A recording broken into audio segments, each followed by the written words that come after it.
Hi friends, നമ്മുടെ പുതിയ വീട്ടിലേക്ക് സ്വാഗതം. നമ്മളുടെ കുഞ്ഞു പെണ്ണിൻ്റെ ബാപ്സത്തിൻ്റെ വിശേഷങ്ങളാണ് കേട്ടോ. അതിൻ്റെ ഒരു കാര്യം ഞാൻ പറയാം. പള്ളിയുടെ ഉള്ളിലേക്കുള്ള അധികം കാര്യങ്ങളും വീഡിയോസൊന്നും എടുക്കരുതെന്ന് അച്ഛൻ പ്രത്യേകം പറഞ്ഞിട്ടുണ്ട് വികാരിച്ചൻ. അതുകൊണ്ട് തന്നെ നമ്മൾ കൂടുതൽ വിശേഷങ്ങളൊന്നും പള്ളിയുടെ ഉള്ളിലുള്ള ഒന്നും കാണിക്കുന്നില്ല. നമുക്ക് അലൗഡ് അല്ലല്ലോ. അപ്പോൾ എല്ലാ ആരാധനാലയ കേന്ദ്രങ്ങളിലും ഇങ്ങനെ തന്നെയാണെന്ന് ഞാൻ കരുതുന്നു. അപ്പോൾ അതുകൊണ്ട് തന്നെ നമ്മൾ പുറത്തുള്ള കുറച്ച് വിശേഷങ്ങൾ മാത്രമേ ഉള്ളൂ കേട്ടോ. 2 ആൺകുട്ടികൾക്ക് ശേഷം ഒരു പെൺകുട്ടി വന്നതിൻ്റെ സന്തോഷം എൻ്റെ നാത്തൂനെ ആങ്ങളേനെയും പോലെ തന്നെ ഞങ്ങൾക്കും അതിയായിട്ട് സന്തോഷമുണ്ട്.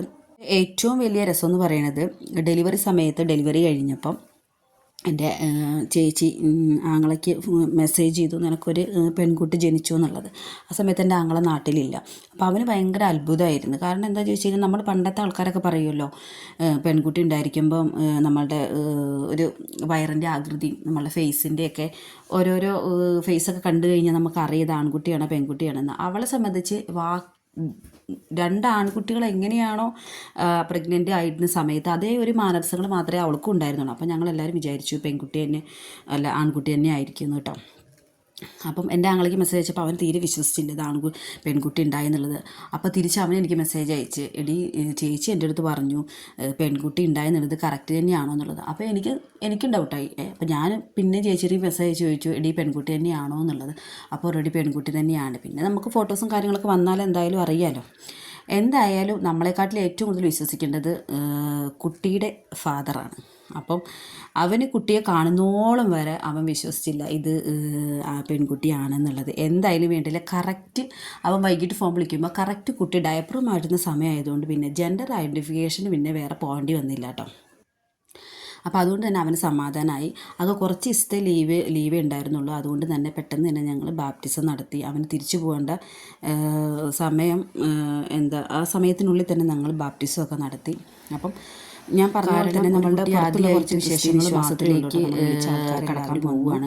അപ്പോൾ നമ്മളെ അച്ഛൻ വന്ന് നമ്മളെ വല്ലപ്പോഴൊക്കെ ഇങ്ങനെ വല്ല ഫംഗ്ഷനൊക്കെ വരുമ്പോഴല്ലേ ഇത്തരത്തിൽ നമ്മളുടെ റിലേറ്റീവ്സും അച്ഛൻ വരാൻ വേണ്ടിയിട്ട് നമ്മൾ വെയിറ്റ് ചെയ്യുക. അവരുമായിട്ട് സംസാരിച്ച് വർത്താനമൊക്കെ പറഞ്ഞ് വിശേഷങ്ങളൊക്കെ തലതൊട്ടമ്മയുടെയും കയ്യിലാണ് കുട്ടിയിരിക്കുന്നത്. അച്ഛൻ വന്ന ശേഷം മാത്രമേ അകത്ത് കയറ്റാൻ പള്ളിയുടെ ഉള്ളിലേക്ക് അച്ഛൻ പെർമിഷൻ ചൊല്ലിയിട്ട് ഞങ്ങൾ ഇനി അകത്ത് കയറാൻ പോവുകയാണ്. ഇനി അധികം വീഡിയോസും കാര്യങ്ങളൊന്നുമില്ല, ഇനി കുറച്ച് ഫോട്ടോസേ ഉള്ളൂ. കാരണം എന്താണെന്ന് വെച്ചാൽ ഞാൻ പറഞ്ഞിട്ടുണ്ടല്ലോ, നമുക്ക് ഉള്ളിലേക്ക് ക്യാമറ അലൗഡ് അല്ല. ഒരാൾക്ക് അനുവദിച്ചാൽ ബാക്കി എല്ലാവർക്കും അനുവദിക്കണം. അതുകൊണ്ട് നമ്മളുടെ വീഡിയോ ഇവിടെ നമ്മൾ അവസാനിപ്പിക്കുക കേട്ടോ. അപ്പോൾ നമ്മളുടെ വീഡിയോസും കാര്യങ്ങളൊക്കെ ഇഷ്ടപ്പെട്ടിട്ടുണ്ടെങ്കിൽ ലൈക്കും സബ്സ്ക്രൈബും ഒന്നും തരാൻ മറക്കരുത്. അപ്പോൾ കൂടുതൽ വിശേഷങ്ങൾ അടുത്ത വീഡിയോയിൽ കാണാം. അപ്പോൾ ടാറ്റാ, ബൈ ബൈ. പൂർത്തിയാക്കണമേ. നിരുദാനം വിവേകികൾക്ക് ബുദ്ധിമാന്മാർക്കും എന്നതിനേക്കാൾ ശിശുക്കൾക്ക് നൽകിയിരിക്കുന്നുവല്ലോ.